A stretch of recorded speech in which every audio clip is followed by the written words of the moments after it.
YouTube. Well, as you might remember, in the last installment of our 2000 Ford revival video, we were ready to blast off with engine assembly, but that mission got scratched on the launch pad because the bearing manufacturer had put some of the wrong sized main bearings in their package. But I've got that rectified. I've got the correct main bearings now. And as a bonus, I've got my connecting rods back from the machine shop. They look really good. They resized the big end, of course cleaned them up. They installed the wrist pin bushings that came with my engine rebuild kit, sized them properly for the wrist pins. So I'm going to assemble these real quick, and then we'll carry on with engine assembly. All right, I've installed the correct main bearings in here, and I've had the crankshaft sitting in here. I put it in dry to check the bearing clearance with Plastigauge. Plastigauge is basically a thread-like piece of plastic that you set on top of the journals. Then you torque your journals in, take it back apart, and see how far the little plastic has been squished, and measure that, and it will tell you your bearing clearance. So you can see that there, and the correct bearing clearance for this engine is, the recommended clearance is between 2 and 4 thousandths. And see, this is just about 2 thousandths of an inch there, so it looks to me like we're golden, so I'll go ahead and install the crankshaft.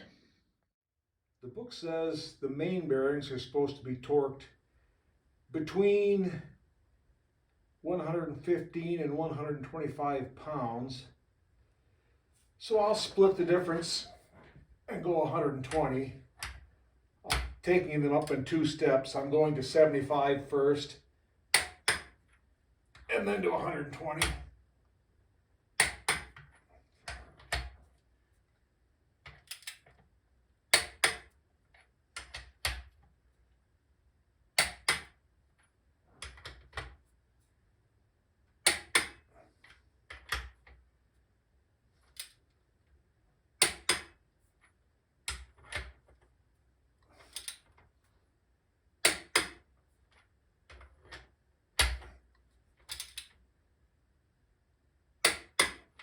There's 75.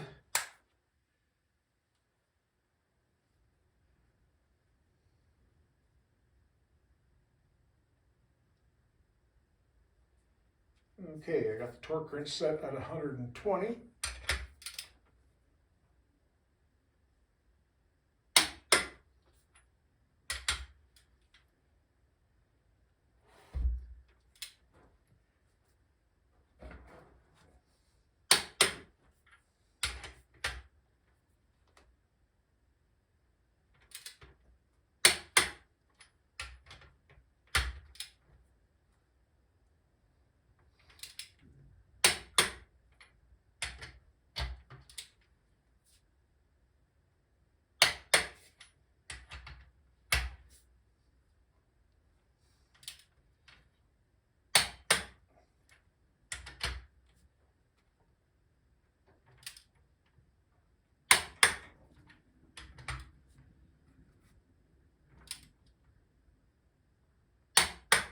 And there we go.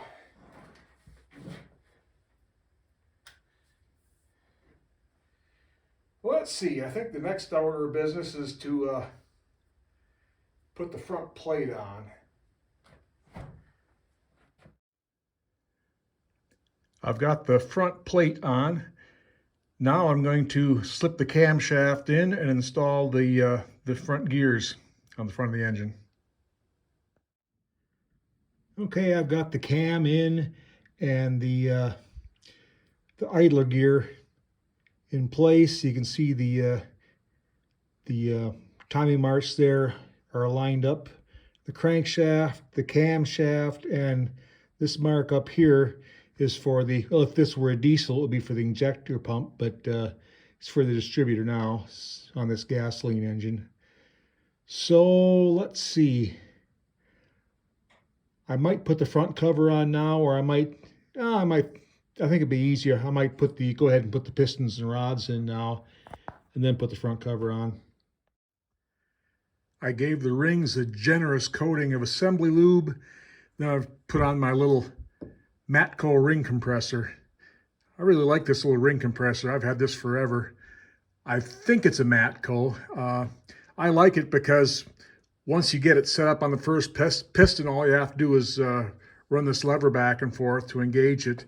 And it's all serrated, so it doesn't tend to try and slip down into the cylinder bore when you're trying to put the piston in. So I like this better than the ones with the ratcheting keys on them.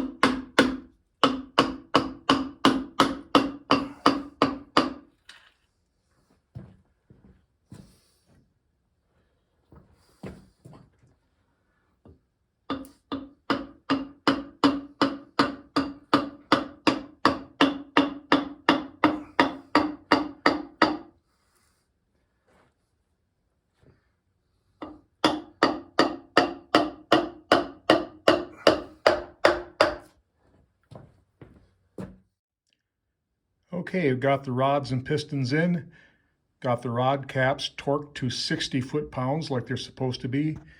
Now I think I can put the front cover on and then put the governor and distributor on after I get this bolted back up to the tractor. I think so, but I'm going to peruse the service manual just to make sure. If after that it's put on the oil pump drive, then the oil pump, then the oil pan. So we're scooting right along here. I've got the front cover on, and I did end up putting the distributor and distributor drive in there before I put the cover on. I've got the oil pump drive and my new oil pump on there, so I'm ready for the oil pan now.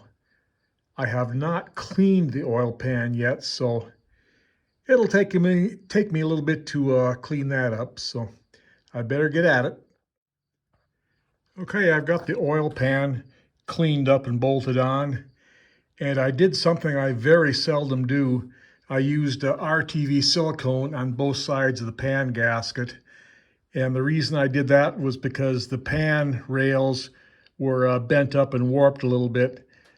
As I said before, this engine, or not this engine, but the engine of this tractor that the pan is off of, had a lot of water in it, and you can tell where it had frozen and warped the pan, bent the pan a little bit. I took it up to the anvil and straightened out the rails on the pan as best I could, but I thought it would be a good idea to use RTV silicone on the gasket just to make sure it sealed up. So now I'm about ready to put this thing on the cherry picker, but I think I'll do that in a day or two. It's getting late in the afternoon, and I think I've had about enough fun for today.